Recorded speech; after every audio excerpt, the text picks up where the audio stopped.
সকালে থানায় আসবেন। আর হ্যাঁ, 36 ঘন্টার মধ্যেই কিন্তু মেডিকেল টেস্ট করতে হবে। এরপর সেই কাপড় জোড়া নন্দিনীকে বাসায় পৌঁছে দেয়। নন্দিনী তাদেরকে বাই বলে বাড়িতে ঢুকতে যাবে, ঠিক তখনই কেউ পিছন থেকে এসে ধুম করে নন্দিনীর মাথা ঢেকে দেয় আর স্কিন অন্ধকার হয়ে যায়। সিন চলে আসে পরের দিনে। নন্দিনীর ঘুম ভাঙতেই মনে পড়ে সকালে তো তার কথা ছিল থানায় যাওয়ার মেডিকেল টেস্ট করানোর জন্য, কিন্তু সে লক্ষ্য করে তার ড্রেস চেঞ্জ করা হয়েছে। হঠাৎ সে ফোনের ডেট দেখে সে 2 দিন ঘুমিয়ে কাটিয়েছে। নন্দিনী তার বাবার কাছে এসে এসবের কারণ জানতে চাইলে সে ব্যাপারটা এড়িয়ে যায় এবং বলে সে এসব কিছুই জানে না। তখন নন্দিনী বাসা থেকে বের হয় এবং গাড়ি নিয়ে থানার উদ্দেশ্যে রওনা দেয়।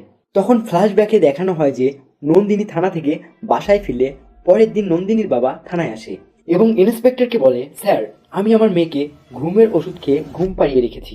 পরে আমার মেয়ে থানায় আসলে তার জন্য মেডিকেল টেস্ট না করা হয় সেই ব্যবস্থা করবেন।